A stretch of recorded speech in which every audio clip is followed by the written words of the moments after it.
This is Linux in Laws, a podcast on topics around free and open source software, any associated contraband, communism, the revolution in general, and whatever else fancies your tickle.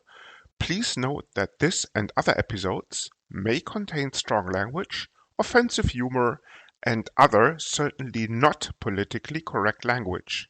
You have been warned. Our parents insisted on this disclaimer. Happy, Mum? Thus, the content is not suitable for consumption in the workplace, especially when played back on a speaker in an open plan office or similar environments. Any minors under the age of 35, or any pets, including fluffy little killer bunnies, your trusted guide dog, unless on speed, and cute T-Rexes or other associated dinosaurs. Welcome to Linux in Laws, Season 2, Episode 11. Martin, how's the life, the wife, and the world treating you? Yeah, all good, all good. I have just updated my LinkedIn picture with a magnificent photo. Fucking hell. In case anybody wants to have a look. Links will not be in the show notes to protect you not so innocent, of course. Yeah. For the people who basically don't want to stalk Martin on LinkedIn, he's actually wearing a yellow tie. And like many famous people do. Yes. And specifically good-looking people as well. And as we all know, a yellow tie, in addition to some other apparel. No, I have to correct you. As we all know, it seems to be something in the wonderful world of Chris's fantasy. So that doesn't include everybody else. As I was just saying, a yellow tie. As some people know, or think, or imagine. As the majority of the Vogue readers, and some other people will notice, that a yellow tie, in addition to some other apparel, is considered to be gay, very much a gay icon. So, Martin, what's gonna be ahead for you? Apart from the photo shoot, the photo shoots, the set cards, and all the rest of it. Yeah, just exactly. About the money? Yeah. Well, I might just go into doing some acting and stuff. Yeah, clearly got the looks for it. So excellent. What's his name? Just sell some coffee pods. There you go. Easy peasy. Anyway. Are you referring to George Clooney by any chance? Yeah. He's pretty. Martin, he's I think 2 years ancient older. by now. Yeah. Yeah, he's 2 years older than you are. I think he's 67 or something. He looks at least 20 years old. Plus, Martin, on the upside, he must be retiring soon. There must be a job opening. But you see, Martin, on the upside, he doesn't wear a yellow tie, and I've never seen him wearing yellow tie in the first place. He clearly has no taste. This is his problem. On another note, hence he's married to a woman, right? Very important. I don't know. Well, he's probably divorced many times now. But this is not about Martin's yellow tie, but rather about a topic called FLOSS. And when I say FLOSS, yes, tonight we're going to visit the darker sides of FLOSS. So, Martin, why don't you enlighten us? Yes. What do you know about the Fellowship of Lutheran Servant Singers? Nothing. Well, they're a specific organization focused on Lutheran choral music. So, Martin, what does your favorite search engine tell you about this? Or are you even a member? I wonder. I'm not. No, this is why I was asking you. But, no, they are. Clearly, they are abbreviated to FLOSS. So somehow.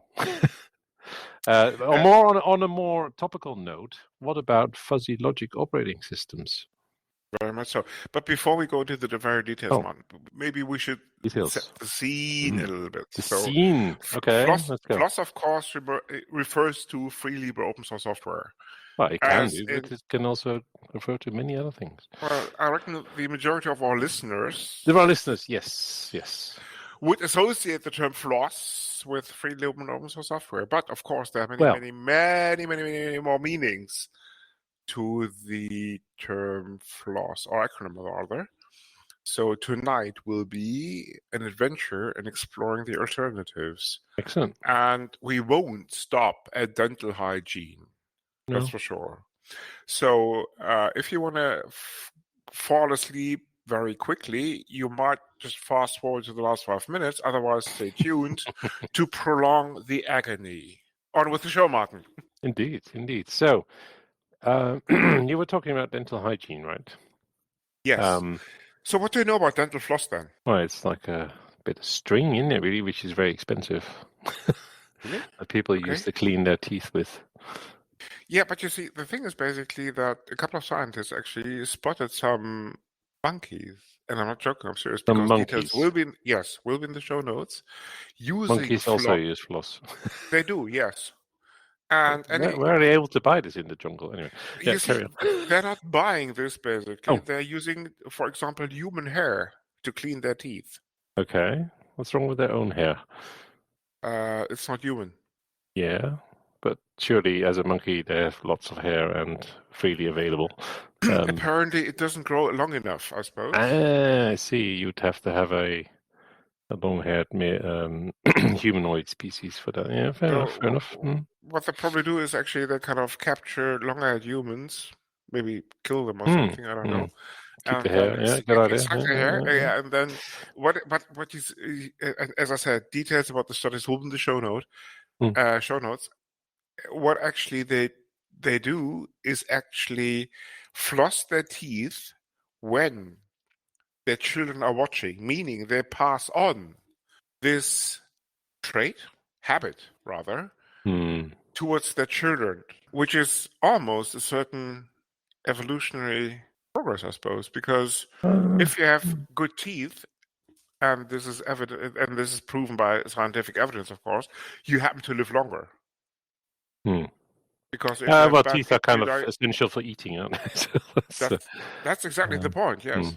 And as any dentist can tell you, actually, if you have gum diseases, they will shorten your life for sure.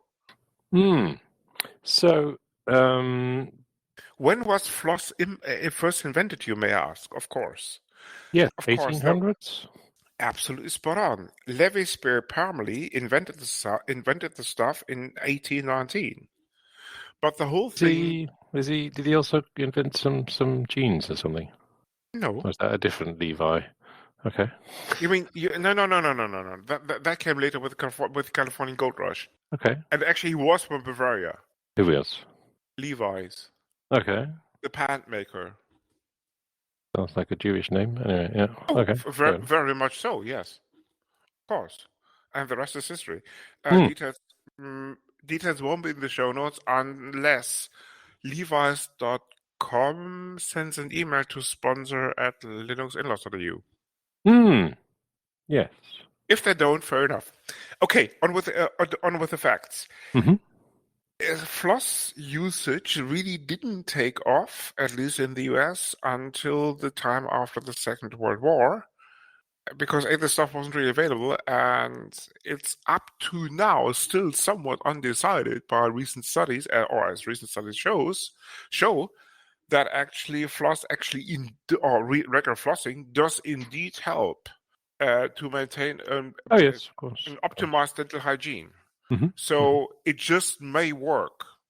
That's, I think, what current studies point at. And as we're on, yes. Did you know why it only took off after the Second World War? Proper marketing, I suppose. Well, I mean, yes and no. The original material was actually silk, right? So correct, yes.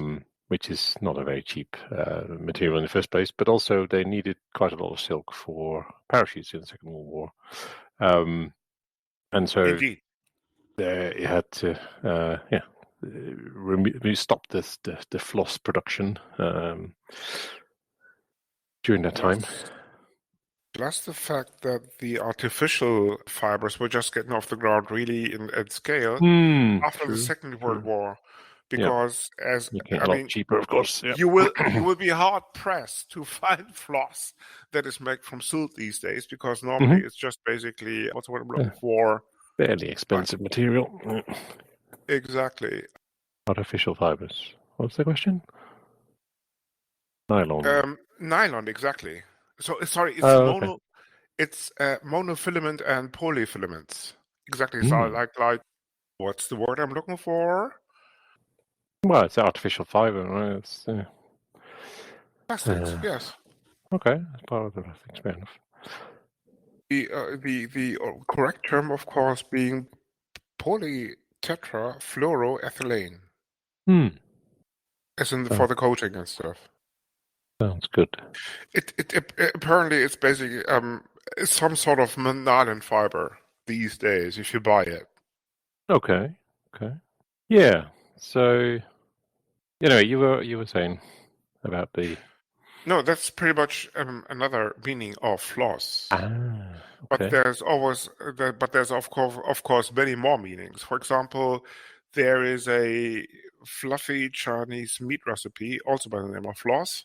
Essentially, the idea is that you take meat, you boil it for about 4,575 days plus a few hours, and by that time the meat has become almost disintegrated, and then you blend it with spices. Sounds interesting. Have you made this before? No, I haven't. But it's very traditional actually in China. The Japanese use a form made from fish. They only boil it for about 20 minutes because it doesn't contain that much, what's it called, collagen or something. The idea, of course, is being that the substance that coats the fibers slowly disintegrates and is then water soluble, so you can actually digest it. That's precisely the reason why you cannot eat raw meat very well being a human, because your digestive system doesn't process that. It doesn't process that. Mm-hmm. Mm-hmm. Well, you can So eat it, then yeah, you can digest it. Fair enough. exactly, you can try to eat it, but vomiting won't be too far away, I suppose. I see. So this is the reason actually why not just restaurants boil the whole stuff or fry it or whatever, process it with heat, because that causes that substance to decay, as in to disintegrate, so that your stomach can actually process this. Yeah. That's especially true for beef, because pork and poultry does contain less of the substance, Hmm. and fish meat's it's almost non-existent. So this is the Fish is reason good for you. actually. Yes, yes, indeed. Yeah, That's the carry on. reason why your Hungarian goulash normally boils about for about 2 hours, give or take a few, because that's I, I, pure I beef. wouldn't boil it for 2 hours. You mean simmer, surely? Sorry, simmer, yes, as in boiling it Boiling on would low be, heat, yes, yes. Well, that's not boiling. Boiling is a certain water temperature, which is 100 Celsius. exactly. So simmer, yes, as So in. less than 100 Celsius, in case you haven't So to be precise, for the chef de cuisine called Martin Visser tonight, to cook on the low temperature, Yes, very good, very good.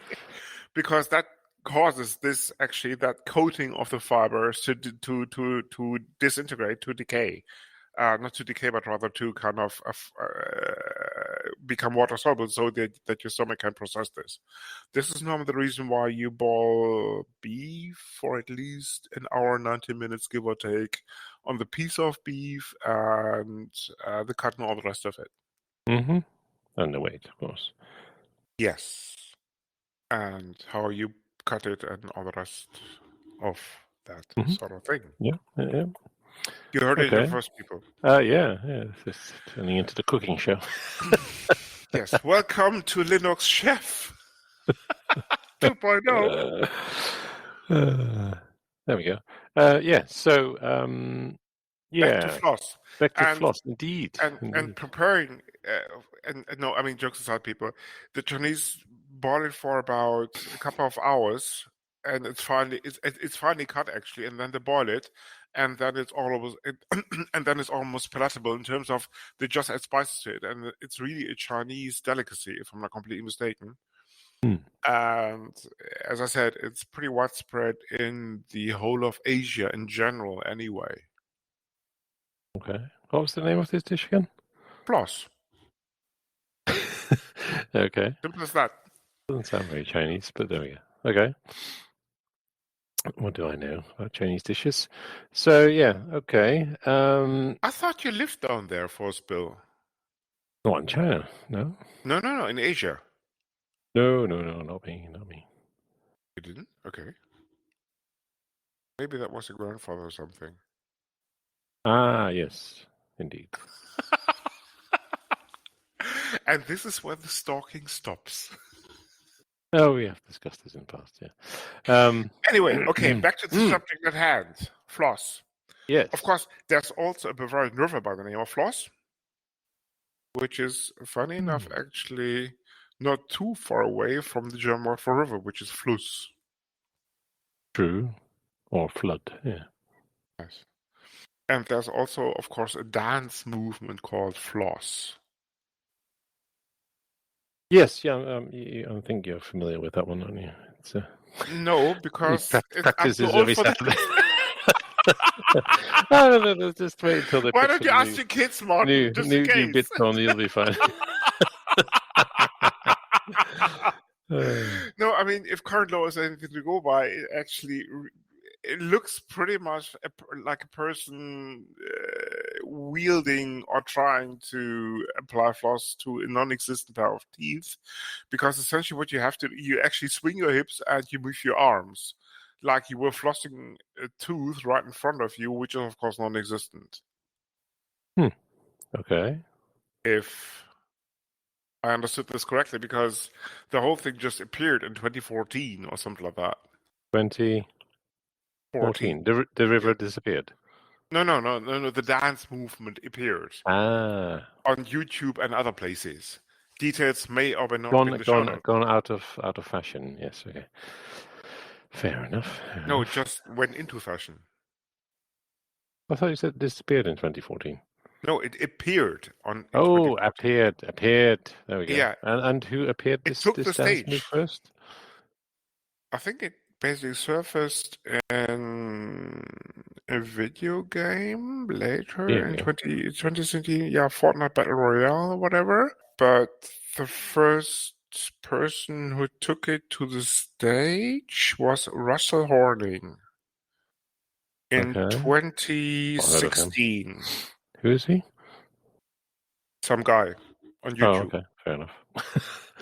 YouTube. And of course, fountain of knowledge. Yes. Okay. Yes, indeed, very much so. And the whole thing actually made it into the Simpsons. So it's popular culture. Aha. The Simpsons do ring a bell, Martin, right? Simpsons, yes, they do. They live over the road, actually. Yeah. Hang on. I thought you were living kind of near Birmingham.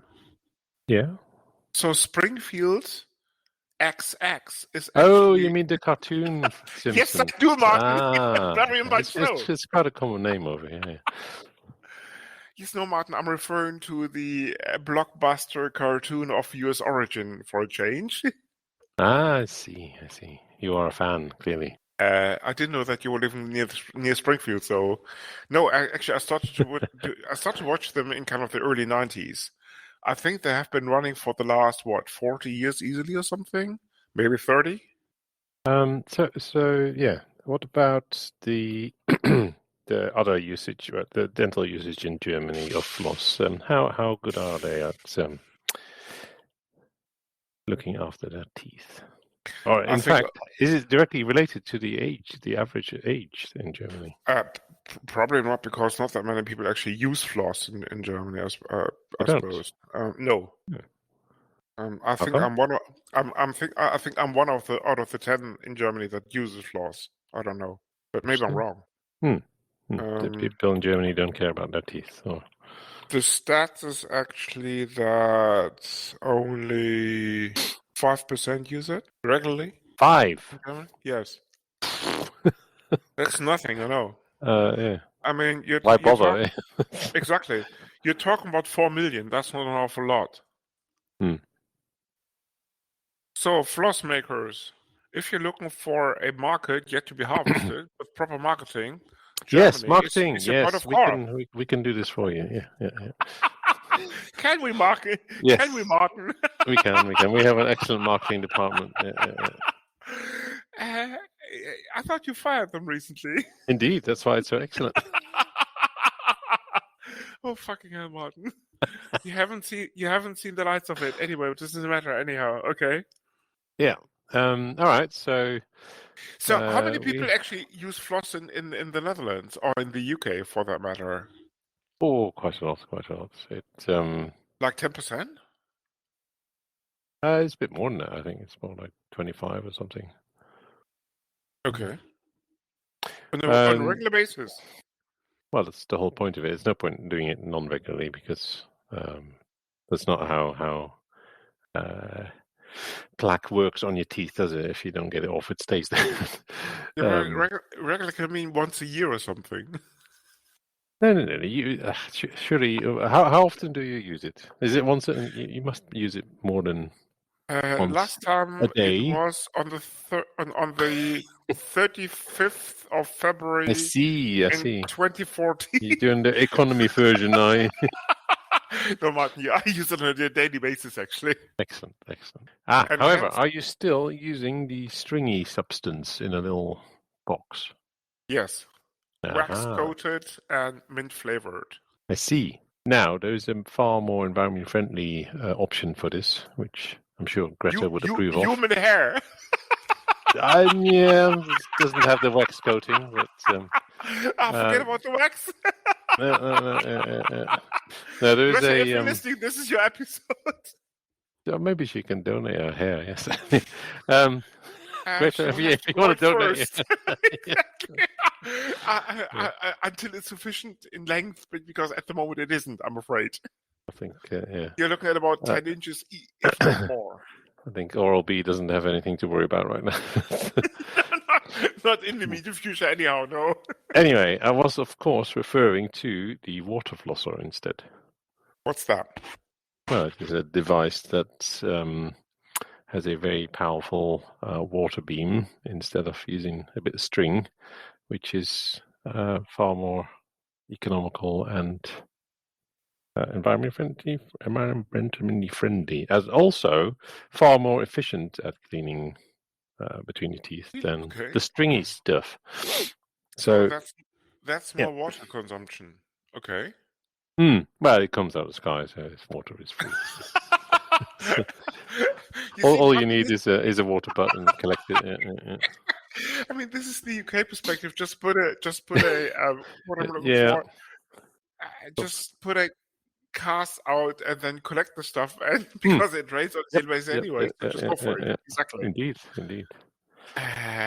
Unlike other countries where it doesn't rain that often, so this may only apply to certain countries, people, if you're listening. So you want to check your rain levels before you go down that road, because if some people are dying of thirst and you're just using water to clean your teeth, that might not be the best option. It's not the best priority. No, that's true. That's exactly it. Anyway, suggest you look into this because it's rather a pleasant way to clean your teeth and very efficient. So yes, if you're listening, water flossing people, we're happy to be sponsored. So, Martin, what type of floss are you using then? I moved to the water flosser a few months ago. Yep.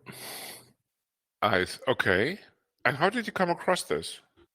I think it was my dentist who mentioned it as an option.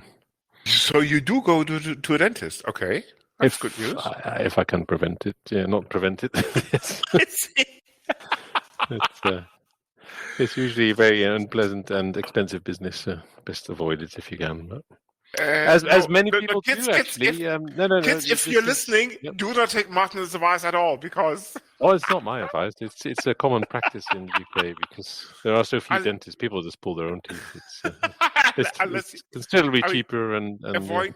Yeah, exactly. Avoid dentists if you want to lose your teeth early. If you want to keep them, go to a dentist at least once half a year. You heard it here first. Or save yourself some money and just pull them out yourself. How would you survive without teeth, Martin? I'm just wondering. Well, you don't need all of them. Well, you also have knives and stuff like that, so you can make it really small.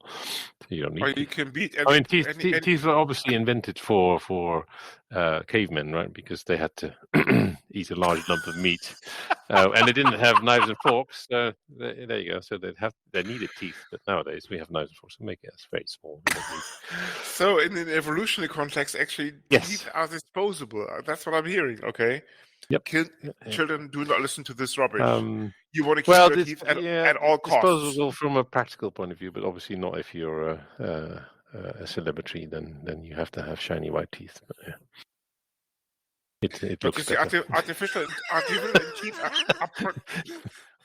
teeth are pretty expensive. So you want to Are get they? straight. Oh, they're Yeah, you want to get the moolah in first. artificial teeth? Why would you want to do artificial teeth? Because you. Oh, you're having some more bits replaced. I see. No. No. Because you didn't maintain oral hygiene. So the teeth would come out naturally because they would just be rotten. Oh, okay. You're not going for the Jaws approach where you're just gonna metal ones in, No. attack people with. Okay. Do you know the James Bond movie with For the younger guy people, with teeth? Yeah. exactly. For the younger people under the age of 60, Martin is referring to a movie. Indeed. Franchise called James Bond, where actually a guy with metal teeth made an appearance once or twice or three times. I can't even remember. Details may open up in the show notes. Yep. So, what else is there in terms of the meaning of floss and the dark side? Well, if you are actually, yeah, if you are Australian, then it's similar to the German meaning. Which I'm not. Well, for Australian listeners, they can confirm this. If they have a severe rainstorm, they call it a floss. And what's that? Well, it's a severe rainstorm that causes flooding, right? So that's what they call it. Ah, okay. In Australia. Apparently so. So Australians out there, write in, because and also tell us how to pronounce it. Yes. Since my Australian isn't that good. How come? Well, I've never been to Australia. Lack of practice, okay. No, I've never been to Australia. Some of them come over here. Well, I mean, you should go because they need the money too, no? What money? Your money, Martin. Your money. I don't have any. Well, sorry, Australians. Just get some. Send us your money instead. I mean, Martin, before you go to Australia, just take out a loan or something. What will be the purpose of this? Spending in Australia, as I just said. Yeah, that doesn't sound very logical to me. Oh, it does. From an Australian perspective, borrow anyway. some money to go to Australia. Yes, for sure. Anyway, I'm sure they can live without my 5p. Yeah. Well, that's precisely the reason why you have to take out a small consumer loan so that you can spend more than just 5p. Right. I don't know. They have quite a lot of natural resources there anyway, so they. So, Australian Tourist Board, if you're listening, the email address is sponsored at linuxinlaws.eu. Yes. If you are so inclined. Well, even if you're not. Exactly. Yeah, anyway. Just send them the mood anyway. Exactly, yes. Yeah. Okay, so then, I mean, on the opposite side of the dental floss, we have, of course, the candy floss, which has a completely opposite effect. Very much so. On your teeth. Exactly. This is added syllables, right? So it's not just floss, it's candy floss. Yeah, true. Well, for Americans out there, it's called cotton candy, but very much so. And there's no floss at all in in cotton candy. It just kind of looks like it, doesn't it? It looks kind of silky and stuff, but it's made out of sugar. Yeah. It's quite fun to do, actually. Have you ever tried it? Of course. Listen, probably when you were young at a carnival, right? No. I have children, so yeah. What you make all you need is some sugar and and some. But you need that spinning device, no? You can spin pans around. It works. Yeah, it's fine. How do you spin pans around for making cotton candy? Pans have handles, so you can keep rotating them at a very high speed. It's not that high, actually. Have you done this at home? What? I'm going to do it You make in the cotton workplace, am I? Just checking, Martin, just checking. I'm just going to make some cotton candy on my lunch break. That's a You've new actually one. done this. You've actually done this in your kitchen. Of course. And who spun the pots? Well, this is what the children are for. They can do the boring bit. No, I'll do that. I mean, whenever I bought whenever I bought cotton candy at a carnival, basically they used the device that had at least they're massive, those, 60 right? RPMs, exactly, if not more. Yeah, but they're making more like 120 or something. Yeah, as in they're really fast. No, it doesn't have to be that fast. All you need to do is twirl the stick as well, so that it goes around the stick. So, Martin, give us the lowdown. How do you do this? You get children. Fair enough. So, people, if you want to make cotton candy, children apparently are prereq. What happens then? You raise them, okay, until the age of what? 5, 6, 7, 8? Well, they have to be able to at least reach the height of the cooker. So that makes it 6 or 7. Okay. Yeah, something like that. Yeah. Well, clearly you need a cooker to heat up your pan. Yes, and then what? Then you get a bunch of sugar. You melt that in a separate pan.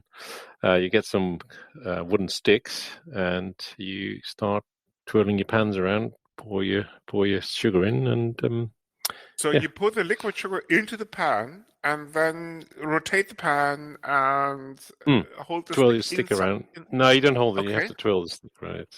Okay. But as you say, you need a fair bit of speed on the pan so that the sugar kind of becomes as thin as possible and sort of goes around the outside of the pan, right? You don't want a big blob in the middle. That doesn't work. You just have a blob of sugar on the stick. That's yeah. At how many rotations per second are we looking at? 10, 15? No, that would be a bit dangerous. Maybe something like let's see, maybe more like 2, really. 2 rotations per second will do the trick. Yeah. As long as your sugar is hot enough and okay, you pour it in really slowly and stuff like that. Are you using an anti-gravitational device, I wonder? No, I use a cooker that doesn't have gas cookers have these pointy things on them, right? So the flame is underneath, and so yes. I use an electric one where you just have a glass plate, and so it spins really easily. So the equal distribution of heat is important. Yes, but also the ability of the pan to spin, right? You can't spin a pan on a gas cooker because you can do this once or twice, but that's about it, I suppose. I think I don't think you'll achieve the required speed for sure.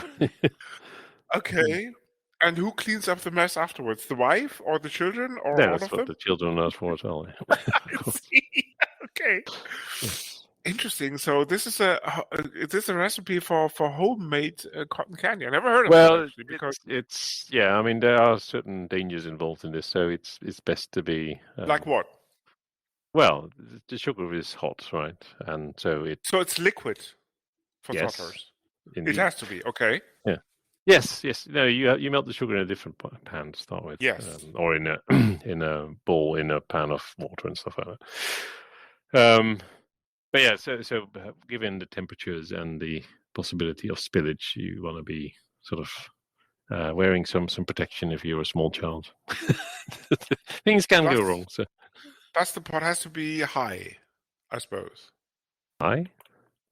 You want a deep pan. Yes, you're not like a exactly. No. Exactly. Deep pot, exactly. In terms of with high kind of walls. Yeah, it's pretty much like your fairground machine, but in this. In a much smaller, smaller dimensions, right? Yeah. So, but yeah, after that, you want to do some proper flossing as well after you've eaten it. True. I haven't tried this myself, but some people have done it with a blender as well. But yeah, that sounds okay. I'm just checking. Would a disposable kitchen be of advantage, or can you reuse the kitchen afterwards? Well, reusing a disposable one would obviously have the benefit of not having to clean it up in the first place. Indeed, Exactly. indeed. You can also use some sheets to cover Sheets. I see. things. Okay. Then Bodies on the ideally floor. dispose, or newspaper, stuff like that. That helps. Exactly. And if these bodies do not move anymore, you just call the cops, right? Just in case. Yep. Children, you want to check this out with the neighbors before you try this at home, because it doesn't sound that safe. I don't know, but yeah, well, it also depends on how dexterous your children are and stuff like that. so do you have to train them especially for that? It's worth explaining the procedure and doing some practice without hot sugar. That's just to be on the safe side. Yeah. But only for the first 2 or 3 years, right? After that, it's routine. Yeah. Excellent. Okay. So you've never managed to go to carnival to sell the stuff with the children. You just did it at home. Well, they have machines usually at fairs to do this. So. It's called competition. Yes, exactly, and they have a bit of let's say a size advantage, right? These guys. Well, you can beat them on price, no? Because you do deploy children. True. No? But yeah, moving the cooker to a fair sounds like a hard work. So yeah. So you never bothered. I see. Okay, fair enough. No, it doesn't sound like the best enterprise, but it's quite fun. Okay, excellent. There you go. So if you've nothing better to do on a Saturday afternoon, just take your kids, take some sugar, go to the neighbors, evict them from their kitchen, and give it a spin. Well, yes, yeah. I mean, this is also a good idea to do at children's parties in someone else's house. So. Exactly. You heard it here first. Yeah. Don't just forewarn them. Just go there and say, "We're gonna do a fun activity." Exactly. Don't say we need pots and pans and this may be dangerous. Don't bother with it. Just go for it. That's all. Just make sure that they don't have your address, just in case. Yep. So well, it's a bit difficult if they're your neighbors, but anyway.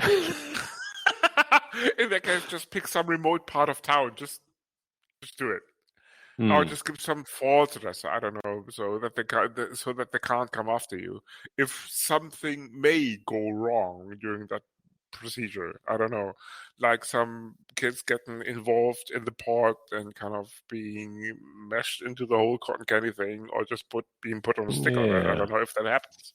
That's bad.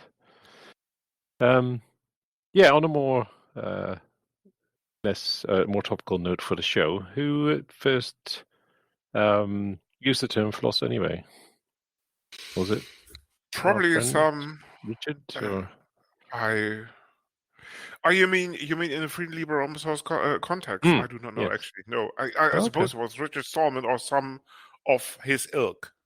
Yeah, I would imagine so. That's one of the few new. Yeah. I think the whole thing goes back to pre-FSF, so details may come up in the show notes. Of course, Richard doesn't call it open source software because it's for him it's free software and LibreSoft and all the rest of it. So, but I think the term. Hang on a minute. Surely free and Libre are the same. It depends on the language, no? Yes. I mean, free is English and Libre is kind of more Roman, like French or Italian or whatever. French, yeah, it's French, yeah. Why do we need two words for this? I suppose otherwise it would be FLOSS, wouldn't it? Yeah. Because the political correctness police got in on the case and said, sorry, that won't happen because English may be important, but it's not the end of the world in terms of there are more languages than just English on the planet, I suppose. But I think the OSI first coined the term open source software back in the 90s or 80s or something like that. Okay. But for Richard, it was always kind of free software. Right. Free isn't Free Software Foundation. The hint is actually in the name. Yeah, not free as in monetary free, right? That's yeah. But who coined the term floss Hmm. in the English language? First of all, do you know? No, I don't know. I don't. It just always seems to have been around. I don't remember who first mentioned it. Yeah, I mean, it's clearly the Stallman camp, as you say, was doing the free part, right? That was important to them, whereas, yeah, most people always in my history always refer to it just as open source software rather than free and libre open source software. Of course, the original floss, in terms of the term, in terms of the word itself, goes back to ancient French, and they called it flosh, probably. That means That essentially sounds very silk. German. Yes. Sorry if I butchered this French expression, but it goes back to the mid 18th century. So here you go. It's essentially it means silk in French, if I'm not completely mistaken. Okay. So the French, yeah, that makes sense. They are kind of Like a rough silk. Hmm. And it may even go back to 1700s or something like that. I don't know. Okay. Yeah, I wasn't around then, so I can't help you with that one. Anything else that comes to mind when we discuss floss? Floss, the dental The term, equipment. as in the word. Yes. Well, I mean, there's quite a few interesting things I came across. It's what else do people use floss for, apart from cleaning their teeth? Make money. Make money. Yeah, How? support innovation by putting the stuff on GitHub, of course. What do you mean? I meant the dental stuff. Sorry, of course. No, I don't know. I'm not Oh, a okay. dentist, You of don't course. use it for anything else. I just use it for my teeth, no. Okay, fair enough. Fair enough. You could probably use it to mend things, I don't know. It's Maybe quite strong, right? It's I don't know if yeah. you couldn't really pull it apart with your hands. You always have to use the little cutting device, right? Yeah, it's not a monofiber, so you can cut it easily. Mm-hmm. So it's just plastic, essentially. Yeah, another oil-based thing. Oh, don't tell Greta. Yeah, something made out of oil. Yeah. So, but however, I mean, if you think about, do you know how the Dutch cut cheese at all?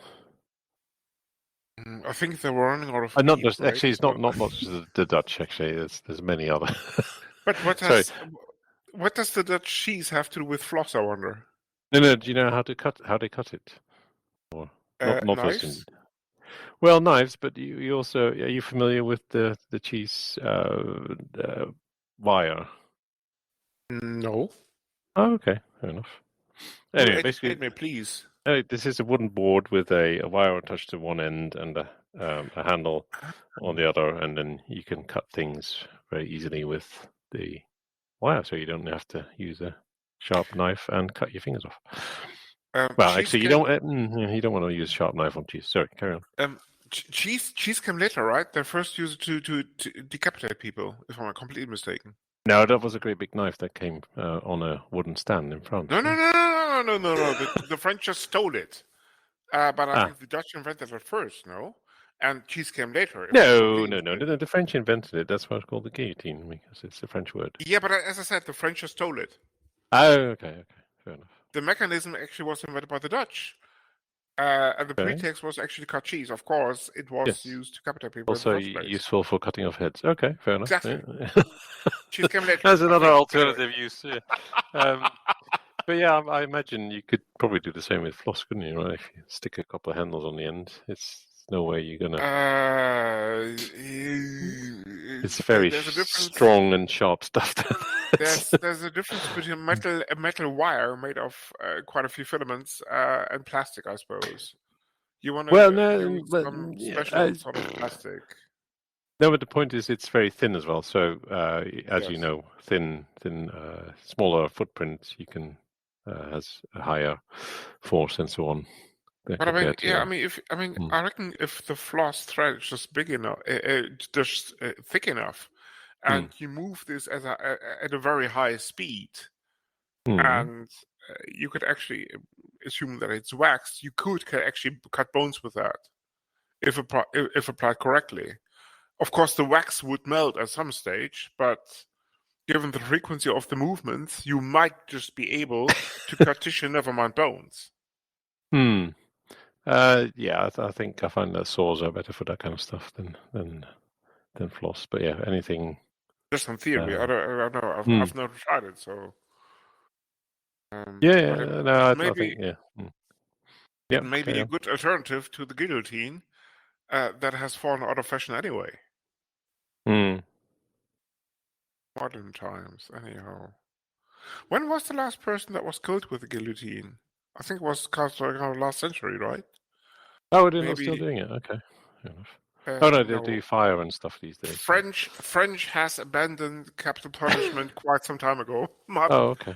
They just Oh, blow stuff up these days. Yeah. no, Martin. It's called strikes, and they don't kill people. Ah, good. That's good to Yes, hear it. Yeah. but then it happens frequently these days in France anyway. Mm. Like every second week or something. Oh, even more than in Germany. Wow. Okay. Absolutely, yes. That's the French for you. Okay. Okay. Yeah. Yes. But yeah. Anyway, it's a very strong material, right? So you could use it for many, many, many different things. In case you didn't know, but yeah. Yes.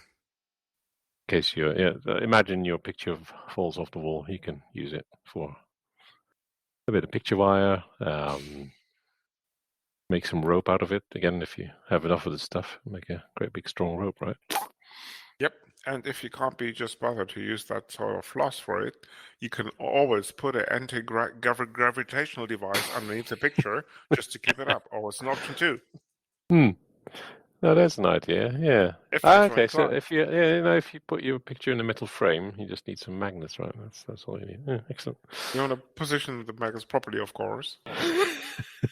Yeah. An anti-gravitational device just may be easier. Hmm. Because Sounds you don't have to expensive fiddle compared around to a with. bit of magnets. Yeah, but I mean, Anyway. it's only a huge amount of energy. I mean, simple. Just buy a power plant. Simple as that. Or Okay. steal the Okay. power. Or borrow it, Yes. never give it back. That's always an option But too. not totally sure. Well, yes, I suppose in theory you're only borrowing power, aren't you? You're not, because it just gets converted into different energy. So Yes. you never actually use it as such. Anyway, enough of that. Any closing remarks on the floss situation?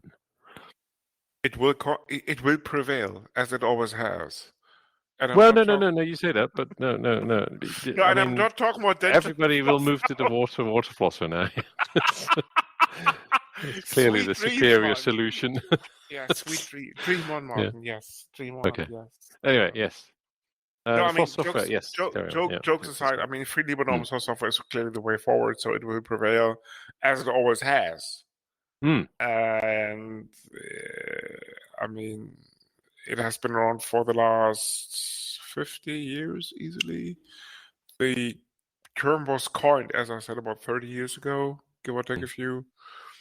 But I think the idea of sharing thoughts, ideas, never mind code, has always been strong in the community. Mm-hmm. Yeah, no, we've had many Never people on the show on this one. It's yeah. Exactly. Never mind apes and human hair or not. Hmm.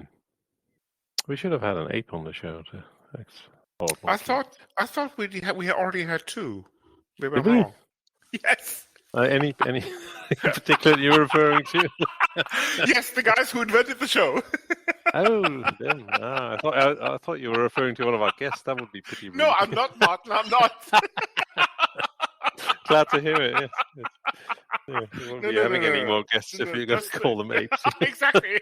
Just the two of us, man. That's sufficient. No Yeah, worries. yeah, yeah. Okay. Oh, Martin. Before I forget completely, I think we do have a dark side episode. How could you forget completely or at all? Yes, we do. We do. In that case, let's get Great on with it. episodes. Yeah, yeah.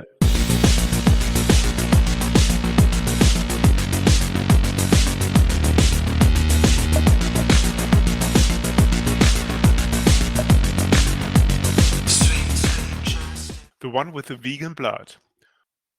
This is the dark side, tech support. How may I help you? This is Keith Rich. We take operational security, never mind data protection, very seriously. No need for any names, first or second. Your customer ID will do nicely, though. All right, here you go. 19431218666. Got it. Wow. You're one of two members of our Rhenium support plan. What's rhenium? It's the rarest metal found on Earth. We name our support plans after metals. The rarer, the more exclusive. For example, a lead plan will get your phone number plus a support window, during which you can phone to get service. For the lead plan, this is typically Mondays between 3 and 3:30 p.m. Eastern Standard Time, but only on odd Mondays. But aren't they all odd? Anyway, a gold plan, for example, means 24/7 support and a dedicated support resource working part-time. Isn't that a contradiction in terms? Dedicated support resource working part-time? Not if you take dedication literally. If that resource is working, he, she, it does nothing else. No funky website browsing, chatting on shady darknets or forums, no personal phone calls, organizing wholesale drug operations. Just support. I see. So what's the deal with the rhenium plan? You bought one and you don't know? Of course not. I don't get involved in operational issues. Either Mick takes care of this or Charlie, when he was still around. But wait, I think Ronnie now looks after this with Charlie being gone. So what does this rhenium plan get me? Being our most exclusive support option, a subscription to a Rhenium plan entitles you to access of 3 deities of your choice, again 24/7, time travel for selected support cases, the ear of any politician on this planet, still attached to its body of course, concierge services in any of the 4 star systems closer to Earth, plus some other goodies. But unfortunately I cannot go into as this call may be monitored. Please consult the fine print of your support contract. How can I be of assistance? Due to some unfortunate circumstances, I ran out of blood, and I need it. Quite a lot of it, actually. This may sound stupid, but have you tried a hospital already? Do you think I'm some kind of numpty? I'm not talking about a few pints of this stuff. I'm talking wholesale quantities, like a few quarters, if not more. What's a quarter? I thought you were British at least, if not English anyway. No, I got here on a visa that I bought at the airport, like so many other Americans. A quarter is a 64 gallons, or roughly 290 litres, to use the metric system typically associated with Canada and other communist countries. I see. Just curious, if you don't mind the question, what exactly do you need this huge amount of blood for? Thinking about opening a blood bank or something? Not that it's any of your business, but blood is kind of essential for my well-being. Your customer record here says that you're not a vampire, so... You discriminate against vampires amongst your customers? Of course not. Quite the opposite, actually. Current affirmative action, sustainability, and governance regulations, among other nonsense, sorry, my words, require us to record the species of any customers, so that we precisely can avoid discrimination, prejudice, etc. when dealing with our customers. I see. So how to get this type of supply in this quantity, or similar, at least? Let's see.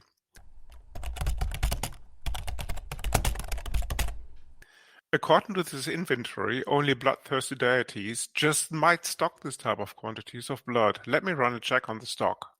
Cool, you can check their stock.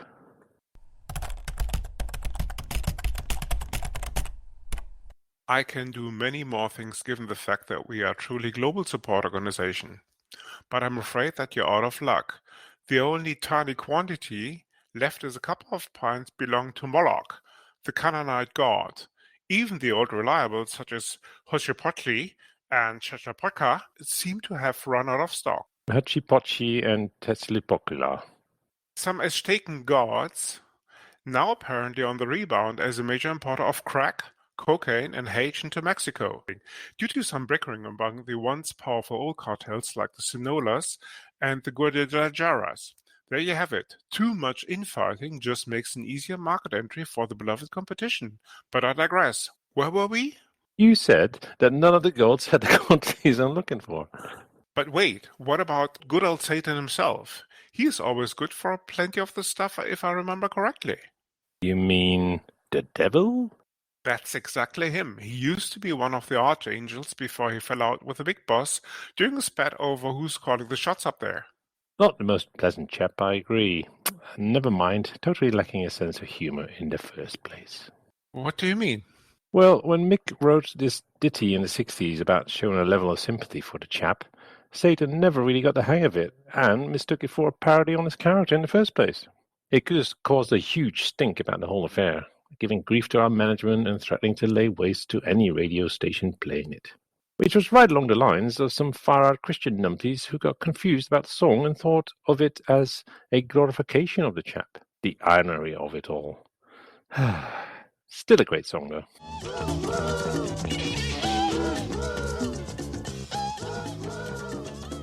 Watch with glee while your kings and queens fall for 10 decades for the gods they made.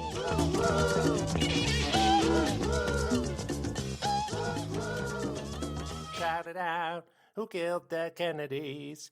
Well, after all, it was you and me.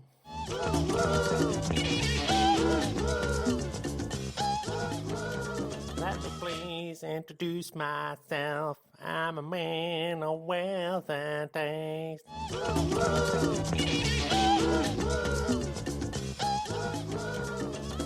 And I lay traps for the troubadours who get killed before they reach Bombay.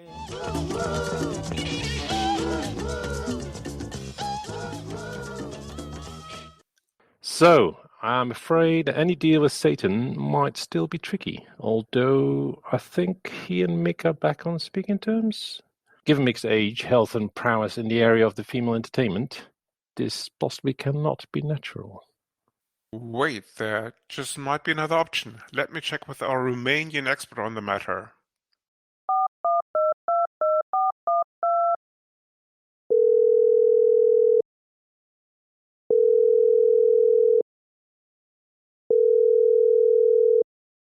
This is Vladesa, Empress of the Lair. How's it going? The usual mayhem, but great to speak to you, Vladesa. And what about you? We are just waiting for fresh blood, preferably of Russian origin, so that it doesn't go off during transport. With Vladimir making his way more and more westward these days. Now listen, there's a chap on the other line looking for a few hectoliters of blood. Can you help? Might be a bit tricky as the lair just ran out of it due to low supplies, but I have something else that may just do the trick. Great, let me put him through. This is Vladesa, Empress of the Lair. Hey, this is Keith. Last name omitted due to data protection and operational security requirements. Darkside tech support tells me you're looking for blood. Oh, I do. The more the better. I need about 3/4 of it. Any preference regarding its origin? As a matter of fact, I would prefer human if possible, but any mammal will do fine, thank you. That might be tricky as we just ran out. But I do have a vegan alternative. Hang on, what do you mean by vegan alternative? Blood from vegans, such as cows or cattle in general? Almost. We use actual plants to produce a pretty good alternative to mammal blood. Like these veggie burgers at the fast food joints? Can't stand the buggers. Much better. Let me explain. Using a now trademarked genetic engineering technology on a particular type of carnivorous plant, we managed to breed specimen of this plant 100 times of their original size, fit for industrial production. Then we fed livestock to this specimen, causing the plants to produce a substance pretty close to mammal blood. That's when we hit the small snag. We ran out of livestock. So what did you do? One of the Igors, a pretty clever chap, had turned to biosynthesis with a good splash of genetic engineering thrown in for good measure when the mere assembling of body parts bored the hell out of him. He came up with this idea of further toying with a particular part of the plant's genome sequence so that the thing would still continue to produce blood, although now on a purely vegan diet. You fed plants to plants and got blood? Essentially, that's what it was. Although the beginnings were a bit tricky as the plants began to turn to themselves for bite, or a meal. So what did you do then? Once we did identify the genome causing the cannibalism, eliminating this from the plant genetic material was just a bit of splicing and dicing. Nothing out of the extraordinary, to be frank. So what's the catch?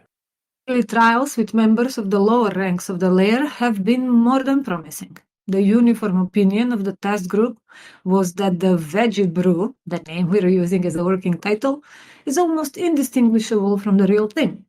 Taste is almost the same, with a slight hint of oats in the aftertaste. Thickness is a bit higher than the original, but nothing that a good scotch cannot water down. No side effects whatsoever? There have been reports of delusions of grandeur in isolated cases, which but only affect less than 5% of the test group, and is only temporary in nature. Most test subjects are back to normal within a few months. Sounds great. When can you send me a few quarters? Let me funnel this through your support contract. And how much will this be? Let me funnel this through your support contract. All right, so how much will this be? Nothing your support contract cannot handle, although you will receive a separate bill from Vladesa to cover shipping expenses. Great. Looking forward to getting this soon. Thanks. To be of assistance. Talk to you soon. A few weeks later,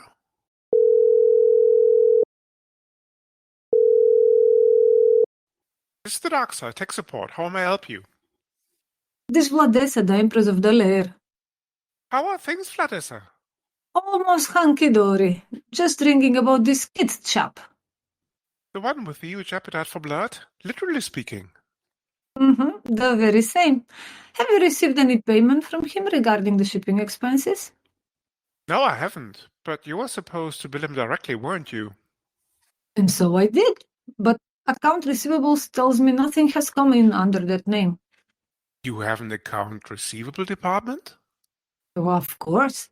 Some management consulting company thought introducing an accounting department might be a good idea to keep things in check while we scale up production of Bloody Betty. What's Bloody Betty?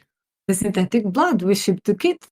Bloody Mary apparently had already been taken, and we didn't want to start up the business with a trademark kerfuffle. Just curious, how much were the shipping costs? About $500. And are you sure it didn't come in under a different account name or similar? Let me check. Spot on, there you have it. $503.25 US lodged on Monday, the exact amount we billed for the shipping. So all good then. Almost. What caused the confusion was actually the paying account. It says here, King Charles III, Buckingham Palace, London, UK, but no Keith. So I suppose Keith fell victim to the 5% affected by the side effects after all. No wonder good old Charlie hasn't made an appearance for the last few weeks due to his replacement. There you have it.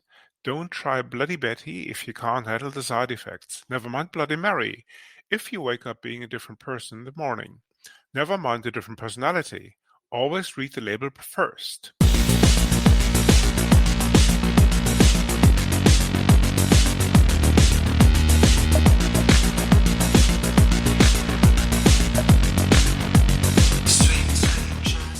Martin, that was a blast, wasn't it? It was, as usual, yes. As always. Excellent. Okay, in that case, let's continue with the boxes. So, Martin, what's your box? You go first. I just have to remember the name. Martin has to look it up because you just forgot it. Oh, Okay, it's My Pox. Go on. Yes, My Pox is a TV series called Curb Your Enthusiasm. Uh-huh. It's been around for at least 300,750 years or something. No jokes aside, I think we're looking at the 12th season by now.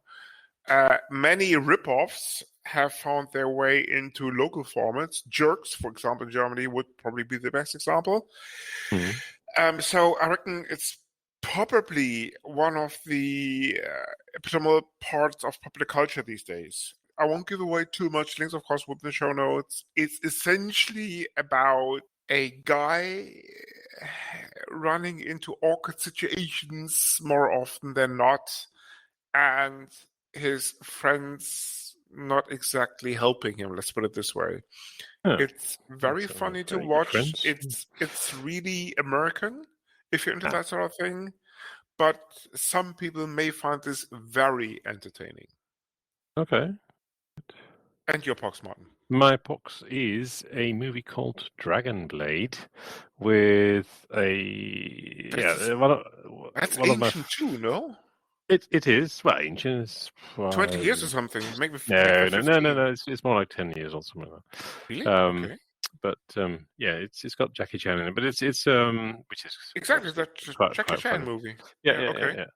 But it's I'd never seen it before, and it's based on a true story, which is quite interesting about a guy who's looking after the Silk Road and trying to unite people and not have everybody fight each other. So yeah. And did you watch the Mandarin original or just the second-rate English dub version? No, my Mandarin isn't that great, so I went for the easy option. Martin. Okay, Martin, you're losing out on half of the humor at least, if not more. So brush up your Mandarin. You have to be able to speak the language before you can understand the humor. No. You don't have to be able to speak. You don't have to be able to speak the language. Just listen to it, as in get to understand, to listen to the whole thing, and then watch the original. Just word of advice.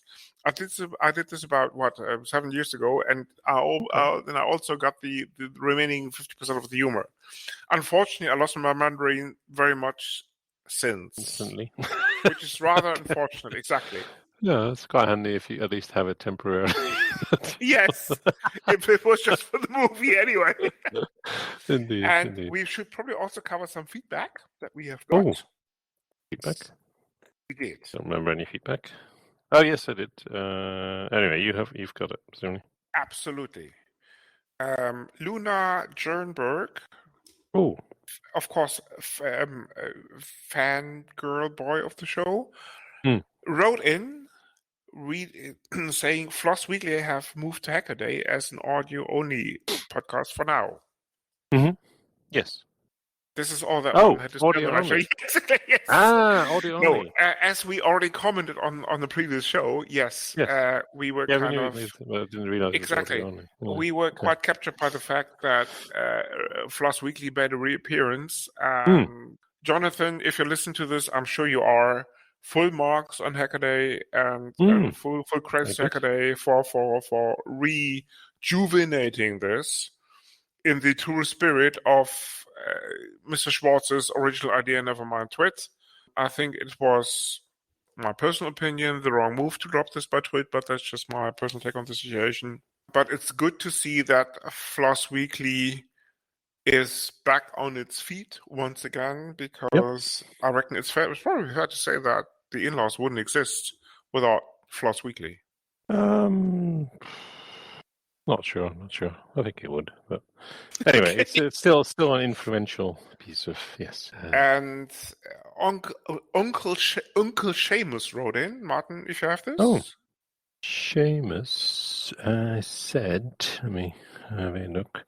Ah, yes, he said, "In-laws, great episode, important topic indeed." Yay. And of course, the subject was the Surfer Freedom Conservancy. Very well done, Mr. Shea. Of course, we're referring to Shay Adams, listener of the show. as we all know. Yes. Indeed, very much so, and we were glad to were able to have the Software Freedom Conservancy on the show. And thank you for the feedback. Shay as well, in fact. Yeah. Exactly, indeed. All right. So, Martin, With that's that, about it. Exactly. Yeah. See you next time. Thank you for listening. Indeed. This is the Linux in-laws. You come for the knowledge. But stay for the madness. Thank you for listening.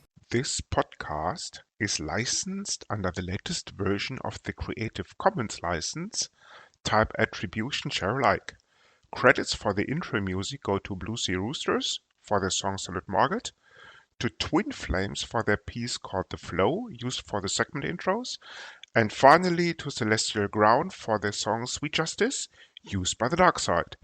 You find these and other ditties licensed under CC at Jamendo, a website dedicated to liberate the music industry from choking copyright legislation and other crap concepts.